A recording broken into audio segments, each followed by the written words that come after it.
지난주에 이어서 느헤미야 말씀 계속 좀 나누려고 합니다.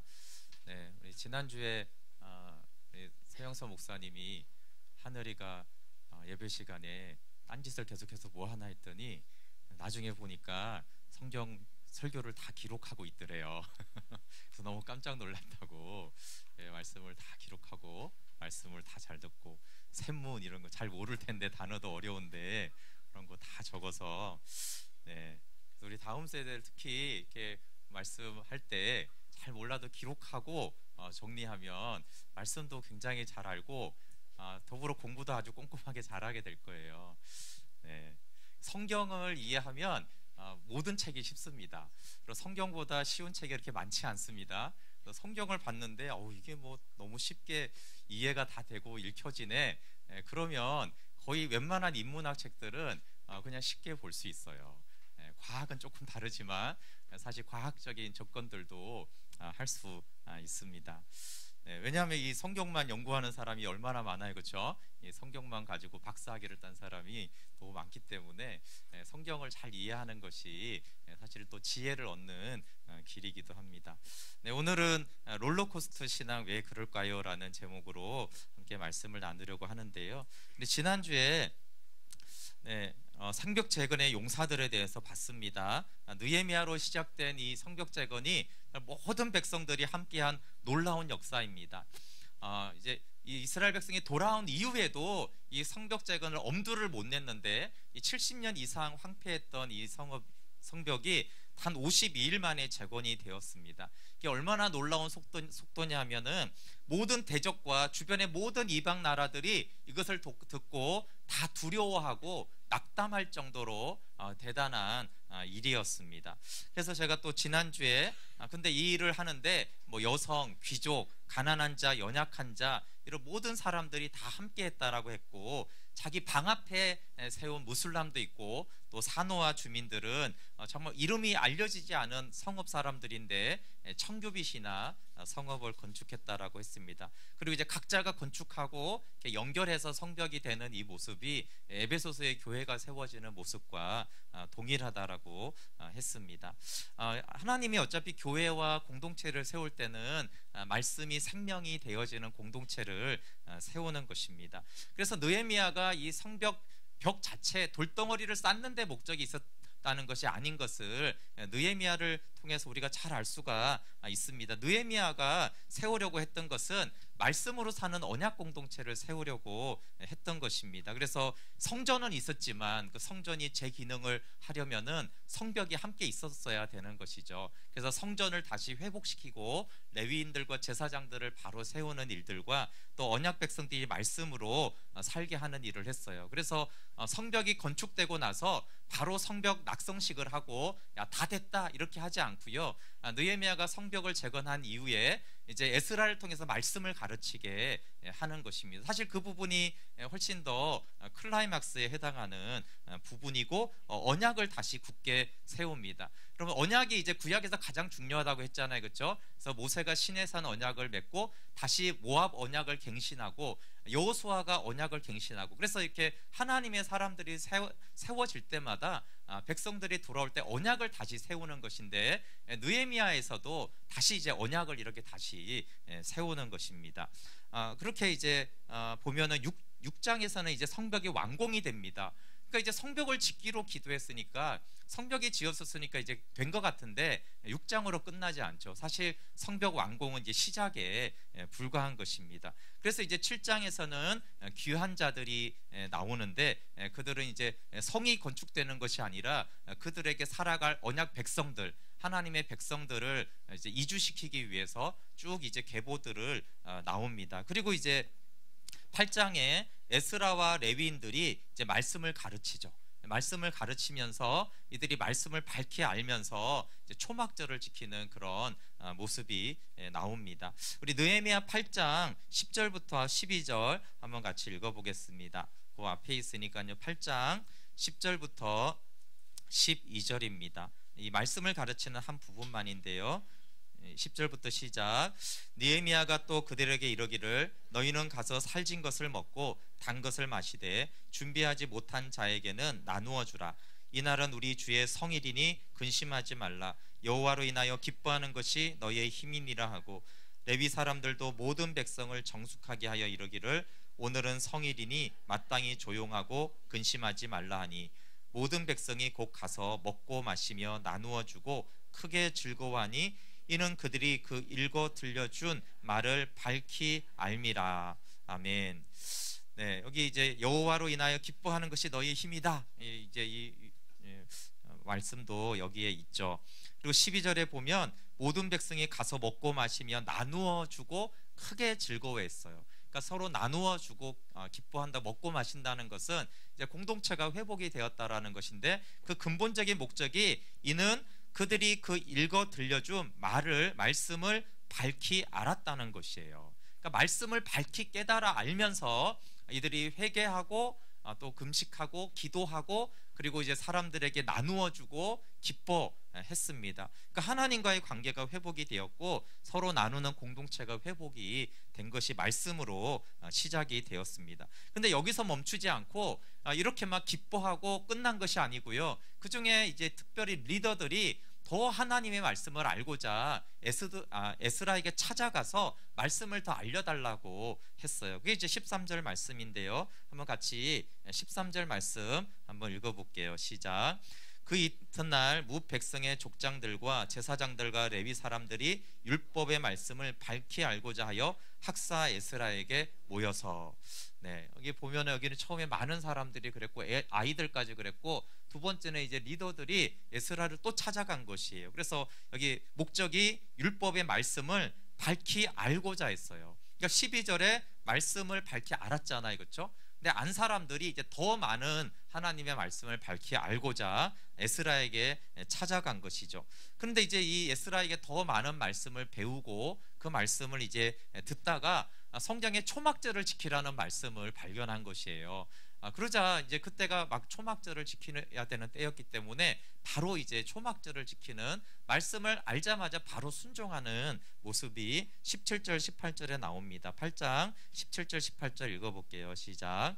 사로잡혔다가 돌아온 회중이 다 초막을 짓고 그 안에서 거하니 눈의 아들 여호수아 때로부터 그날까지 이스라엘 자손이 이같이 행한 일이 없었으므로 이에 크게 기뻐하며 에스라는 첫날부터 끝날까지 날마다 하나님의 율법책을 낭독하고 무리가 이레 동안 질기를 지키고 여덟째 날에 규례를 따라 성회를 열었느니라. 여호수아 이래로 가장 성대한 초막절을 지켰다는 것이죠. 왜 저게 이제 초막을 만드는 모습입니다. 그리고 이 초막절 내내 에스라가 계속 말씀을 매일매일 말씀을 들려 주었습니다. 그렇게 이렇게 이제 한번 말씀에 큰 은혜가 있고 또 말씀을 알고자 해서 초막절을 지키고 여기서 끝나지 않고요. 또 좀 있다가 이제 9장에서는 이 말씀의 여파가 계속되어져서 계속적으로 말씀을 듣고 회개하고 하나님께 찬양과 경배를 드리는 일들이 계속적으로 되었어요. 그렇게 이제 말씀을 알고 기도하고 회개하고 찬양과 경배를 한 열매가 뭐냐 하면은 이제 언약을 굳게 세우기로 한 것입니다. 우리가 말씀을 깨닫고 말씀을 순종하고 하나님께 찬양과 경배를 드리는 그 마지막이 언약을 맺어야 되는 것이에요.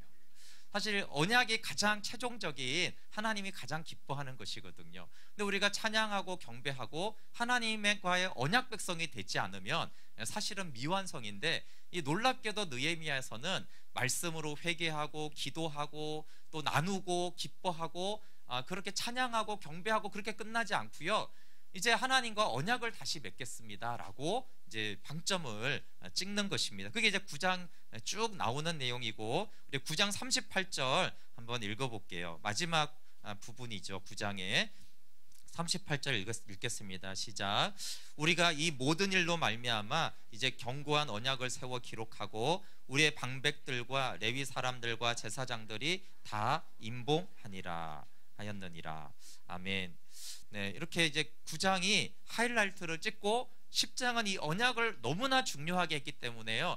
10장에는 언약 문서에 서명한 사람들과 언약의 가장 중요한 내용까지도 이제 이 10장에서 담습니다. 그래서 모세의 모든 율법을 준행하겠습니다라고 말하면서 모든 모세 오경을 지키겠다고 했지만 특별하게 언급한 것이 이방인들과의 통혼, 이방인들과 결혼하는 것을 금하겠습니다. 그리고 안식일과 안식년을 준수하겠습니다. 그리고 11조를 드리겠습니다. 왜냐하면 더 이상 하나님의 성전을 버려두지 않겠습니다. 그러니까 그 이전에 스룹바벨과 여호수아와 학개와 스가랴를 통해서 성전이 지어졌잖아요. 근데 이제 11조를 드리지 않으니까 11조의 가장 큰 역할이 이제 레위 사람들과 제사장들이 생활을 하는 건데 11조를 안 드리니까 성전을 섬기는 사람이 없어서 성전이 버려지고 있었어요. 그러니까 성전이 지어졌지만 성전이 버려지고 있었으니까 이제 성전이 재건을 하지 못했던 것이죠. 그래서 성벽을 세우고 다시 성전을 다시 세우기 위해서, 그래서 이제 11조를 드린다고 하면서 왜 그렇게 하냐면 하나님의 성전을 버려두지 않겠습니다. 이렇게 성전을 다시 회복시킵니다. 그리고 이제 11장에는 예루살렘과 이제 그 주변에 사는 사람들, 실질적인 이제 주민들을 이주하게 합니다. 그리고 12장에는 성전을 섬기는 제사장과 레위 사람들을 세우고, 그리고서야 이제 기쁨과 감사의 성벽 낙성식, 이제 봉헌식을 하게 됩니다. 그리고 그들은 언약에 약속한 대로 11조를 기쁘게 바치고, 왜냐하면 백성들이 제사장과 레위인들을 굉장히 기뻐했습니다. 그리고 레위 사람들도 하나님을 섬기는 일과 결례의 일을 힘썼는데 어느 때처럼 했냐면 다윗 때처럼 했다고 그랬어요. 여러분, 모든 역사 속에 다윗 때가 하나님을 가장 영광스럽게 하나님을 예배하고 찬양을 했는데, 특히 이제 다윗이 이제 새로 한 것이 뭐냐 하면 모세의 성막 때와 달리 이제 레위인들을 예배팀으로 찬양을 하도록 그렇게 세웠어요. 그렇게 이제 다시 느헤미야가 다윗 때처럼 그렇게 다시 회복을 시켰습니다. 그러니까 가장 영광스럽게 하나님을 예배하든 레위 사람들이 하나님을 찬양하든 그 예배를 다시 회복시킨 것이죠. 그리고 이제 13장 초반에는 이 모압과 암몬 사람들을 이스라엘 총회 공동체에서 분리해내는 일을 하게 되어집니다. 여러분, 이렇게 11장 12장이 끝납니다. 여러분, 느헤미야가 12장으로 끝나면요, 이 느헤미야서는 가장 완벽하게 다 끝나는 거예요. 하나님의 주권적인 역사와 한 사람 지도자 느헤미야와 그게 함께 순종했던 백성들로 일어난 아주 훌륭한 언약 백성들이 세워졌다. 끝. 이렇게 이제 끝나는 거죠. 아주 깔끔하지 않습니까? 그런데 느헤미야는 13장으로 끝납니다. 13장이 없었다라면 느헤미야서는 아주 정말 멋진데, 이렇게 황폐한 성읍이 한 사람의 눈물의 기도와 소그룹이 세워지고 이렇게 대적들이 막 그렇게 방해하는데도 이렇게 놀라운 기적의 역사로 함께하고, 더군다나 말씀과 기도와 찬양과 경배가 회복이 되어지고 다시 언약을 세운 이 완벽한 그림으로 다 끝나는 거예요. 그런데 왜 하나님은 느헤미야를 12장으로 끝나지 않고 13장으로 끝냈을까요? 13장은 다시 옛날로 돌아간 유대 백성의 모습을 보여줍니다. 느헤미야가 오기 전에, 느헤미야가 예루살렘으로 돌아오기 전에 그 모습으로 다시 돌아간 이스라엘 백성들의 모습을 다시 보여줍니다. 그래서 다시 느헤미야가 또다시 공동체를 말씀으로 살게 하는 개혁을 다시 추진하다가 사실 끝나요. 물론 어느 추진이 됐지만 완성되지 않은 채로 13장이 끝납니다. 그래서 12장으로 끝났으면 가장 완전한 느헤미야의 사역이 되는데 13장은 미완의 사역이 남아있는 거예요. 아직 13장의 배경은 뭐냐면 느헤미야의 부재입니다. 느헤미야가 와서 52일 만에 이 성벽을 재건한 이후에 약 12년간 총독으로 유다를 다스립니다.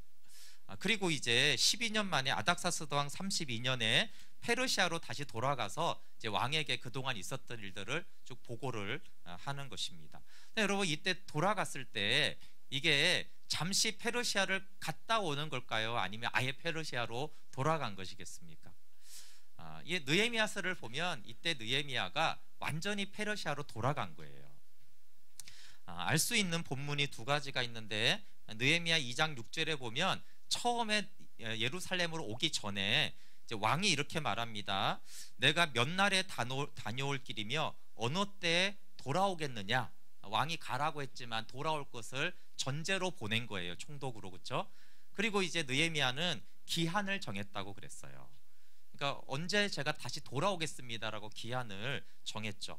그리고 이제 13장 6절에 다시 갔다가 다시 예루살렘으로 돌아오는데, 다른 이제 킹제임스 버전에 보면 내가 왕에게 갔다가 며칠 뒤에 왕에게 휴가를 얻어, 이렇게 돼 있어요. 그러니까 요청하는 것이에요. 그러니까 정상적으로 돌아온 것이 아니라 왕에게 또 부탁을 하는 거예요. 내가 좀 예루살렘으로 다시 좀 갔다 오고 싶습니다. 이렇게 이제 하고 이제 다시 예루살렘으로 느헤미야가 온 것입니다. 그러니까 이제 12장이 끝나고 이제 느헤미야가 다시 페르시아로 가는 거예요. 그때 모든 예루살렘 사람들과 유다 백성들과 그 당시에 귀족들과 제사장들이 어떻게 생각을 했죠? 느헤미야는 이제 완전히 돌아가서, 원래 이제 그쪽에 귀족이었으니까, 술관원이었으니까 다시 이제 왕궁의 어떤 일을 하는 사람이 되기로 떠난 것이죠. 그리고 이제 여기 보통 이제 빨리 가면은 6개월이 안 걸리지만, 그 당시에 이제 보면은 지금의 이란인 그곳에 페르시아와 예루살렘까지를 왕복 한 1년 걸리는 거리로 삼았거든요. 그러니까 최소한 1년 이상을 비웠고, 그동안에 사람들은 느헤미야가 다시 돌아오지 않을 것이라고 생각을 한 것입니다. 이 느헤미야가 없는 약 1년 조금 넘는 기간이겠죠. 그 사이에 벌어진 일이 너무나 안타까운 일입니다. 대제사장 엘리야십, 대제사장이면 그렇죠, 가장 그 성전과 그 공동체를 말씀과 언약 백성이 되도록 해야 될 이 대제사장 엘리야십이 가장 선봉에 서서 하나님을 떠나고 언약을 깨트린 것이에요. 여기 느헤미야서에서 아주 그 이스라엘의 대적자로 도비야와 산발랏이라는 사람이 나오는데, 이 도비야를 위해서는, 도비야는 암몬 사람으로서 원래 이스라엘 총회에 못 들어오게 돼 있거든요. 그런데 이 대제사장이 성전에다가 도비야를 위해서 큰 방 하나를 아예 도비야를 위해서 내어줬어요. 그리고 그의 손자를 대적자 호론 사람 산발랏의 사위로 내어줬습니다. 그러니까 이방인과 통혼한 것, 그리고 이방인을 이스라엘 공동체도 아니고 아예 성전 안에다가, 여러분 성전은 제사장 말고 레위 말고 들어갈 수가 없는 자예요. 그래서 속이기 위한 거지만 저 앞에 보면은 그 거짓 선지자가 느헤미야에게, 야, 대적자가 너를 암살하려고 하니까 성전에 가서 숨으라고 그랬어요. 그러니까 느헤미야가 어떻게 말하죠? 나 같은 사람이 어떻게 감히 성전에 들어가겠느냐. 그는 총독이었지만, 그렇죠, 사실 대제사장보다 높은 사람이지만, 그렇지만 내가 감히 어떻게 성전에 들어가느냐. 거기는 레위 사람과 제사장들만 들어가니까 나 같은 사람은 들어가지 못한다라고 했어요. 그러니까 이렇게 신실한 믿음의 사람도 감히 성전에서 그렇게 할 수가 없는 것이에요. 그런데 이 이방인, 그것도 이스라엘의 성벽을 짓지 못하도록 그렇게 대적하고 방해했던 도비야를 아예 성전 안에다가 방을 만들어줘서 그가 사용하게 한 이런 것들을 대제사장부터가 한 것입니다. 그리고 이제 성전을 섬기기 위해서 예루살렘에 이주했던 레위인들이 있었어요. 느헤미야가 그렇게 성전을 회복시키기 위해서 레위인들을 다시 불러 모았죠. 그런데 레위인들이 옛 거주지로 다 돌아갔어요. 왜냐하면 이제 그 사이에 백성들이 11조를 드리지 않으니까, 레위인들이 생활이 안 되니까 다시 자기들이 옛날에 농사짓던 곳으로 가서 농사를 지었습니다. 그래서 다시 성전은 이제 방치가 되고 성전은 내버려 둔 상태가 된 것입니다. 그리고 안식일 규정을 다시 어겼습니다. 경제적인 이익과 생활의 편리성 때문에 안식일이 어겨집니다. 그리고 이방인과의 결혼과 세속화가 아주 급속하게 되어집니다. 여러분, 근본적으로 성경은 이방인과의 결혼을 반대하는 것이 아니에요. 룻도 이방인이었고 기생 라합도 이방인이었잖아요. 근데 이방인의 결혼을 금지하는 것은 느헤미야서도 나오지만 솔로몬의 예를 말하는 것이에요. 이방인과 결혼해서 이방 우상을 가져오고 이방인화되는, 세속화되는 것들을 금하는 것입니다. 근데 여기서도 이제 이방인과의 결혼을 금지한 것은 대표적인 예가 나오는데, 이스라엘 남자와 아스돗 여자가 결혼을 했어요. 이방 여자와 결혼을 했는데 이 자녀가 어떻게 돼요? 자녀가 이제 말을 배우기 시작하는데, 자녀가 유다 방언은 못하고 아스돗 방언을 하는 거예요. 여러분, 언어가 그렇다는 것은 뭘 말하는 거예요? 이 아이가 이방 아이로 자라고 있다라는 것을 말하는 것이죠. 그렇게 이제 이스라엘 백성들이 언약 백성으로 말씀을 지키는 자가 아니라 이제 이방인화 되어 갔던 것입니다. 그렇게 느헤미야가 이제 돌아오지 않을 거다 이렇게 생각하는데 이게 1년 안에 모두 다 벌어진 것이에요. 너무 황당한 것이죠. 어떻게 12년간 이렇게 놀라운 위대한 사역을 했던 이스라엘 백성들이 이렇게 짧은 기간 안에 다시 옛날로 돌아가는가 하는 것입니다.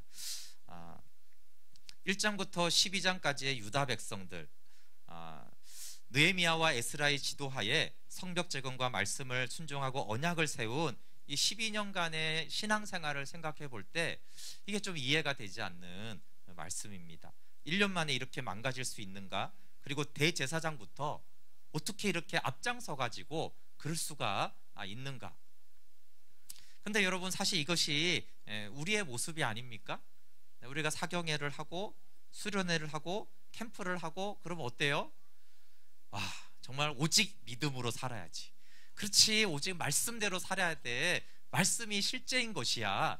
오직 주님만이 모든 것 되시지. 주님이 모든 것을 돌봐주시는 것이야. 이렇게 작정하고 결단하고 이렇게 진심이었는데 1년 후에 대부분 어떻게 되죠? 1년이 가면 다행이에요. 한 달 뒤에, 어떤 사람은 3일 뒤에, 그렇죠? 3일 뒤에 원래 제대로 돌아갔더라. 이렇게 되는 일도 많아요. 이게 우리의 현실인 거예요. 여러분, 탁월한 리더와 어떤 단체에서 수년간 훈련을 받고 양육을 하고 사역을 한 사람들도요, 그곳을 떠나면 1년 뒤에 다시 옛날로 돌아가는 경우가 굉장히 많아요. 우리는 이런 현상을 그래서 롤러코스터 신앙이라고 하죠.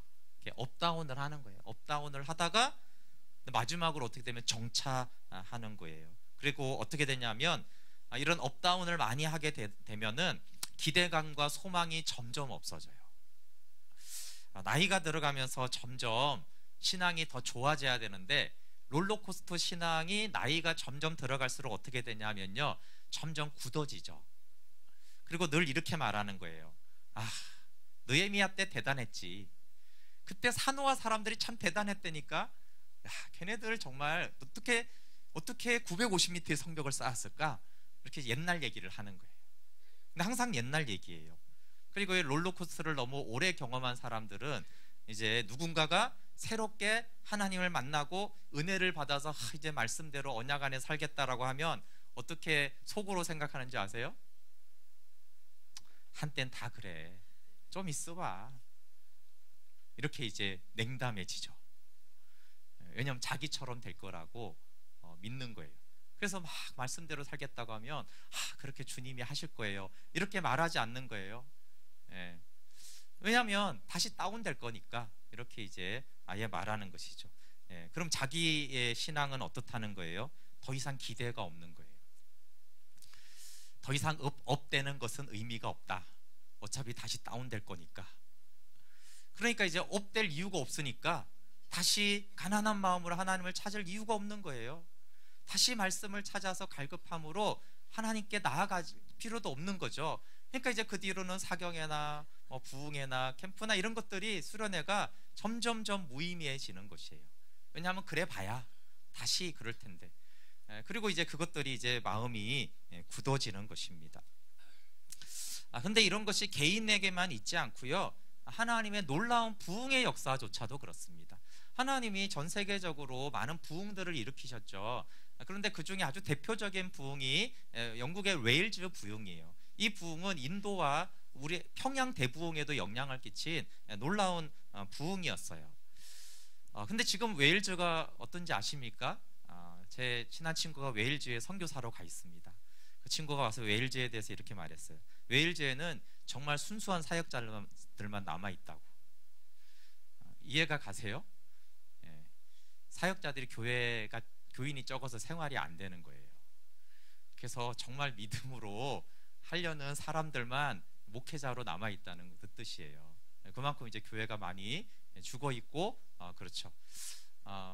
1904년만 해도 엄청난 부흥이 일어났고, 정말 밤새 회개하고 저희가 첫 시작하는 바다 같은 주의 사랑이 웨일즈 부흥 때 불렀던 찬양이에요. 사람들 정말 집에 가지 않고 새벽까지 자원해서 밤새도록 이렇게 찬양하고 기도하고 울며 회개하고 그 사랑에 감격하면서 불렀던 그런 찬양이에요. 그런데 이런 부흥들도 시간이 지나면서 이렇게 사라지기도 합니다. 느헤미야의 고민이 뭘까요? 왜 이럴까? 왜 이렇게 됐을까? 그리고 왜 됐을까 보다는 왜 됐을까는 뭐 인간이 약하니까요. 근데 어떻게 하면 이 부분을 다시 새롭게 할 수 있을까가 아니겠습니까? 왜 고민이 더 됐을까요? 왜냐하면 느헤미야는 페르시아를 다시 돌아가야 되기 때문에 그래요. 다시 개혁을 시켰어요. 돌아와서. 근데 다시 돌아가야 되잖아요. 그렇죠? 그럼 돌아가면 또 어떻게 되겠어요? 이 백성들은? 그리고 만약에 가정으로 정말 왕이 허락해서 다시 총독을 더 한다고 해도 느헤미야 언젠가 죽을 거 아니에요. 그렇죠? 영원히 살 거 아니잖아요. 그럼 또 어떻게 되는 거예요? 도대체 이 백성들은? 그러니까 이제 느헤미야의 고민은 도대체 이렇게 회복된 하나님 말씀 앞에 돌아온 이 백성들, 내가 여기까지는 할 수가 있는데 도대체 어떻게 해야 된단 말인가?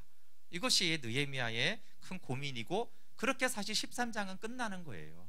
그래서 느헤미야 13장은 이렇게 질문으로 끝나는 거예요. 그리고 고민으로 끝나는 것입니다. 느헤미야가 돌아가고 어떻게 됐겠습니까? 언약을 떠난 이유를 보면은 영적 지도자의 부재와 현실성 때문인 것을 볼 수 있어. 이 바벨론 심판 후의 백성들의 장점은 하나님의 말씀을 듣고 깨달으면 즉시 순종하는 거예요. 이건 너무 귀한 것입니다. 그런데 단점이 뭐예요? 다시 말씀을 떠나는 거예요. 다시 언약을 깨트리는 것이죠. 그것도 쉽게 깨트리는 것입니다. 왜 그러냐 하면 한번 보세요. 왜 그랬을까요? 근데 말씀에 순종했는데 왜 그 영광스러운 기쁨과 하나님을 왜 속히 떠나겠습니까? 그 이유는 백성들이 각자 하나님의 말씀 앞에 나아가서 말씀에 순종한 것이 아니었기 때문에 그래요. 이 12장까지 굉장히 놀라운데, 여기 딱 하나의 어떤 단점이라고 보기는 어렵지만 이 하나의 어떤 연약함이 뭐냐 하면요, 이 모든 것들은 느헤미야와 에스라와 레위 사람들의 주도하에 일어난 것이에요. 그들이 깨어나게 하고, 그들이 하나님의 살아계심을 보여주고, 그들이 하나님의 말씀을 놀랍게 가르치니까 회개하고 말씀에 순종하기 시작한 것이에요. 그래서 하나님의 사람들의 이 영적 지도자의 영향을 받아서 순종한 것이에요. 근데 이제 그 지도자가 떠나거나 이제 그 영향력이 없어지면 어떻게 돼요? 다시 옛날로 돌아가는 것입니다. 두 번째 변질의 이유는 굉장히 현실적인 문제입니다. 인간의 현실의 문제에 인간은 굉장히 연약하죠. 대제사장 엘리야십이 왜 도비야와 산발락과 그렇게 친했을까요? 백성들이 여러분 11조를 내지 않았어요. 그럼 대제사장은 어쨌든 레위인들이 11조를 받고 또 레위인들이 제사장들에게 줘야지 되잖아요. 그리고 레위인들이 있어야지 힘이 있는 거 아니에요? 근데 11조가 없으니 돈이 없고, 그 밑에 자식과 이렇게 해야 되는 레위인들은 다 도망갔으니 이제 엘리야십에게 남은 사람 뭐가 있어요? 사람이 있어요? 돈이 있어요? 뭐가 있어요? 말만 허구 좋은 대제사장이지 아무것도 아닌 거예요. 그런데 이제 이전에 그 힘과 어떤 걸 가지고 싶잖아요. 근데 돈과 권력은 저 원수들이 많이 갖고 있거든요. 그러니까 그 원수들과 연락하고 연합하면서 그들에게 통해서 내가 돈을 가지고 어느 정도 힘을 유지하기 위해서, 이 현실의 문제를 위해서 대제사장조차 그렇게 타협을 한 것입니다. 레위는 간단하죠. 먹고 살 게 없으니까 일단 먹고 살아야지. 안 주니까 내가 가서 직접 농사져서 밭으로 돌아가서 내가 먹고 살아야겠다라고 한 것입니다. 백성들이 안식일을 어긴 것, 여러분 안식일을 어기면은 상업에 매우 유리하겠죠. 11조를 안 내는 것도 마찬가지예요. 당장에 봤을 때 경제적인 유익이 있고 생활이 편리하잖아요. 그렇죠? 네. 우리만 해도 여기 주일에 아무도 안 팔면 홈마트 닫아버리면 셀모임 할 때 힘든데 간식은 어디서 사지? 이럴 수 있잖아요. 그렇죠? 그러니까 이제 편리성하고 경제성 때문에 이제 안식일도 11조도 의미가 없어진 거예요. 환경은 어땠습니까? 환경은 이방인들이 수시로 들락날락하는 사회였어요. 물론 과거에도 그랬지만 이스라엘 왕국이 강고할 때는 이방인들이 이렇게 마음대로 휘젓지 못했는데 아직까지 페르시아의 속국이란 말이에요. 그래서 이렇게 이방인들이 굉장히 영향을 많이 미치고, 오늘날 우리가 똑같죠. 우리가 살아가는 세상이, 여러분 직장이, 학교가 다 크리스찬들만 있지 않잖아요, 그렇죠? 그러니까 매일 그런 사람들 만나는 거예요. 안식일 안 지키고 11조 안 내는 사람들하고 매일 살고 이렇게 하는 사회에서 살다가 보니까, 그러니까 이제 결혼도 하게 되어지고 그들의 관습을 따라가는 그런 현상들이 있었던 것입니다. 그래서 언약을 떠난 이유를 보면 영적 지도자가 떠났죠. 그리고 두 번째는 현실적 어려움과 이익의 문제 앞에 하나님의 말씀을 쉽게 떠나는 것입니다. 대안은 뭘까요? 느헤미야의 대안은 첫 번째는 말씀을 다시 지키게 하고 제도적으로 말씀을 지키도록 한 것이에요. 우리 13장 뒤로 가서 12절 말씀 한번 읽어볼게요. 13장 12절 13절 말씀 함께 같이 보겠습니다. 읽어볼게요. 12절 13절 시작. 이에 온 유다가 곡식과 새 포도주와 기름의 11조를 가져다가 곡간에 드림으로 내가 제사장 슬레미야와 서기관 사독과 레위 사람 부다야를 창고제기로 삼고 마따냐의 손자 삭굴의 아들 하난을 버검으로 삼았나니 이는 그들이 충직한 자로 인정됨이라. 그 직분은 형제들에게 분배하는 일이었느니라. 아멘. 여기 11조를 가져다가 곡간에 드리죠. 그리고 충직한 자를 세워서 이 11조를 관리하게 하고 분배하게를 했습니다. 이게 11조에 대한 거고, 22절 읽어볼게요. 시작. 내가 또 레위 사람들에게 몸을 정결하게 하고 와서 성문을 지켜서 안식일을 거룩하게 하라 하였느니라. 내 하나님이여 나를 위하여 이 일도 기억하시옵고 주의 크신 은혜대로 나를 아끼시옵소서. 여기는 안식일에 대한 거죠. 레위 사람들에게 성문을 지켜서 안식일을 지키도록 했습니다. 제가 이 22절 보고 좀 이해가 됐는데, 지금 이제 이스라엘이, 예루살렘이 안식일을 지키지 하잖아요. 근데 이제 다큐멘터리를 보니까 이 정통파 유대인들이 안 지키는 사람들이 있어요. 가게 문을 안 닫는 사람들. 그러면 가가지고 막 닫으라고 하는 거예요. 그래서 자원에서 이제 가게를 닫는 사람도 있는데, 사실 장사가 어렵잖아요, 그렇죠? 이 경제 문제이기 때문에 특별히 다 닫을 때 열어놓으면 어떻게 돼요? 그러니까 안 닫는 사람들이 있는 거예요. 그러니까 그 정통파 사람들이 가가지고 막 뭐라고 해서 닫게 하더라고요. 여기 보니까 이거 보고 그 사람들이 이렇게 강제로 이렇게 하는 것들을 하나보다, 이런 제 추측입니다.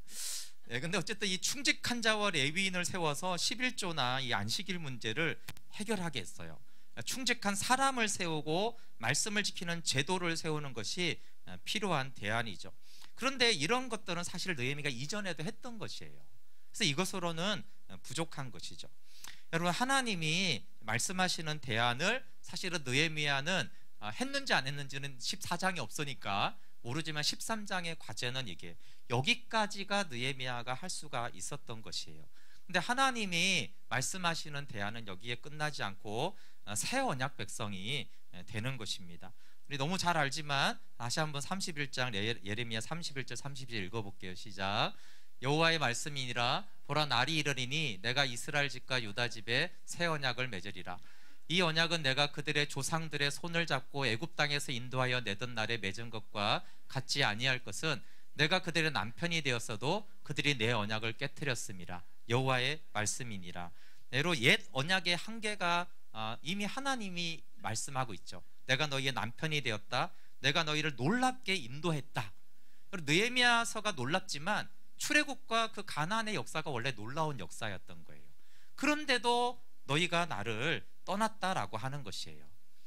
그래서 느헤미야가 떠나면 시간을 지날수록 다시 하나님을 떠날 것입니다. 옛 언약으로는 거기까지밖에, 그러니까 옛 언약으로는 우리가 롤러코스터 신앙생활밖에 못한다는 것이에요. 그래서 예레미야를 통해서 하신 말씀은 새 언약이죠. 같이 읽어볼게요. 시작. 그러나 그날 후에 내가 이스라엘 집과 맺을 언약은 이러하니 곧 내가 나의 법을 그들의 속에 두며 그들의 마음에 기록하여 나는 그들의 하나님이 되고 그들은 내 백성이 될 것이라. 여호와의 말씀이니라. 그들이 다시는 각기 이웃과 형제를 가리켜 이르기를 너는 여호와를 알라 하지 아니하리니 이는 작은 자로부터 큰 자까지 다 나를 알기 때문이라. 내가 그들의 악행을 사하고 다시는 그 죄를 기억하지 아니하리라. 여호와의 말씀이니라. 아멘. 네, 새 언약 백성은 성령님이 말씀을 마음에 기록하는 자들이죠. 그리고 작은 자부터 큰 자까지 다 하나님을 안다라고 했고, 그래서 너는 여호와를 알라고 하지 않는다고 했어요. 왜 그렇습니까? 다 각자가 하나님을 알기 위해서 말씀 앞에 나아가니까 더 이상 하나님을 알라고 하지 않는다는 것입니다. 그리고 언약 백성의 결단과 순종은 진정성은 있지만 결국 롤러코스터 신앙이 되어집니다. 영적 지도자, 사경에 또 주위 환경에 따라서 말씀을 지키다 안 지키다, 지키다 안 지키다, 이것을 반복하는 사람이 되어집니다. 근데 여러분, 이 롤러코스터 신앙의 마지막이 문제인 것이에요. 구약의 역사가 사실 롤러코스터 신앙입니다. 왜냐하면 역사를 쭉 보면 하나님 잘 경외하다가 떠났다가 경외하다가 떠났다가 이렇게 하잖아요, 그렇죠? 주로 지도자에 의해서 그러는데, 근데 마지막에 어떻게 끝나죠? 바벨론 심판으로 끝나요. 사사기도 우리가 잘 알잖아요, 그렇죠? 사실은 사사가 있으면 하나님 또 하다가 떠나다가 어떻게 끝나죠? 사사기 마지막에 완전히 황폐하게 끝납니다. 롤러코스터 신앙생활이 차라리 끝까지 되는 게 아니고, 아까 말한 대로 이게 업다운을 하다 보면 사람들의 마음이 점점 강팍해져요. 여러분, 옛날에 처음에 은혜 받았을 때는 그 말씀으로 은혜 받은 게 있잖아요. 근데 이 롤러코스터를 많이 하면 이제 더 센 게 와야 돼요. 그래서 별로 감흥이 없는 거예요. 그래서 더 이상 기대가 없는 것이죠. 그리고 기대도 없고 가난한 마음도 없고 더 강력한 말씀이, 더 놀라운 엄청난 깨달음이 있지 않는 이상은 이제는 회복이 안 되는 거예요. 그러니까 결국은 롤러코스터를 평생 하는 게 아니라 이게 어느 때가 되면 이제 멈춥니다. 그래서 위도 안 가고 아래도 안 가요. 근데 그것이 심판이고 그것이 끝인 것이죠. 그렇기 때문에 실패하는 신앙이 되는 것이에요. 롤러코스터 신앙의 마지막은 실패입니다. 그렇기 때문에 롤러코스터 신앙은 그럴 수 있지로 끝날 수가 있는 게 아니에요. 그럼 새 언약 백성이 되지 않으면 언약 백성들도 진정성이 있습니다. 느헤미야의 백성들이 가짜로 회개한 거 아니에요. 그때는 정말 중심을 마음에 한 게 맞아요. 그때 당시로는. 우리도 어떤 때는 정말 그때는 진심으로 하나님 이렇게 제가 하겠습니다 라고 한 것이 맞아요. 그런데 새 언약 백성이 되지 않으면 결국은 다시 옛날로 돌아가고 마지막은 실패와 심판과 황폐함입니다. 새 언약 백성은 스스로 말씀 앞에 나가서 성령께 말씀을 마음에 새겨달라고 하는 사람입니다. 그리고 예수님도 누가복음 22장 20절에 이 피로 세운 새 언약이라고 했어요. 십자가의 목적은 새 언약 백성이 되게 하기 위함입니다. 십자가의 목적은 죄사함이 아니라 말씀이 마음에 새겨지고 각자가 스스로 하나님을 알기 위해서 나가는 것이 십자가의 목적이에요. 여러분, 복음적인 말씀 묵상은 새 언약 백성이 되는 유일한 길입니다. 여러분, 복음을 듣고 알아요? 하나님의 역사를 경험했어요? 그렇지만 롤러코스터 신앙생활을 내가 한 것이 아닙니까? 홍해와 유월절을 경험하고 그들이 어떻게 했습니까? 이 느헤미야에 나오는 이 백성들이 이 놀라운 역사를 경험하고 또 어떻게 되었습니까? 예외가 아니죠. 그런데 느헤미야에서 나오는 두 존재가 있어요. 백성들이 있고 느헤미야와 에스라가 있어요. 차이가 뭘까요? 느헤미야는 누군가 자극해서 느헤미야가 그렇게 예루살렘으로 돌아온 게 아니에요. 느헤미야에게 누군가 막 영향을 막 주어가지고 느헤미야가 그렇게 막 말씀을 가르치게 한 게 아니에요. 에스라는 어때요? 누군가가 막 엄청난 충격을 줘서 에스라가 말씀을 보기 시작한 게 아니에요. 그들은 스스로가 하나님을 향해 나아갔던 사람들이에요. 아무도 안 시켜도 울며 금식하고 기도했던 것이 느헤미야고, 정말 내가 이 말씀을 준행하고 가르쳐야겠다고 한 사람이 에스라예요. 근데 이 백성들은 어떻게 됐죠? 누군가의 영향을 줘야지만 그럼 반응해요. 영향을 안 주면 반응하지 않아요. 이 백성들과의 차이점이에요. 그래서 구약이지만 이 느헤미야와 에스라는 이미 새 언약 백성인 거예요.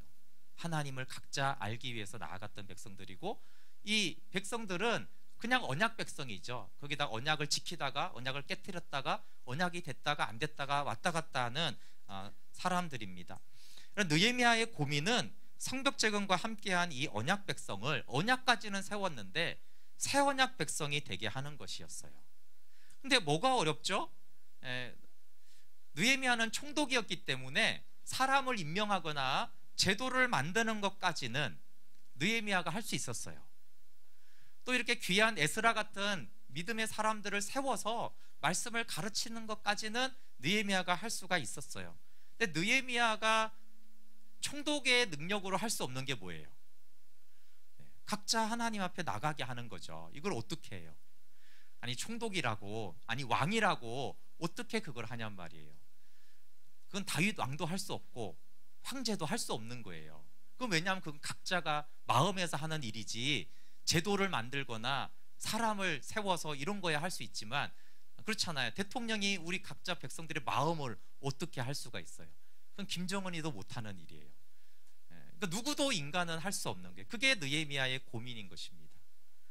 내가 말씀도 가르치고 개혁도 할 수 있고 제도도 만들고 사람들까지는 세울 수 있지만 도대체 이 백성들의 마음을 어떻게 한단 말인가? 이 백성들이 나처럼 좀 하나님께 나아가서 하나님의 마음을 가지고 그러면 좋을 텐데, 그렇게 여기서 개혁까지만 하고 느헤미야가 떠난다라면 다시 어떻게 될 것인가 하는 것이에요.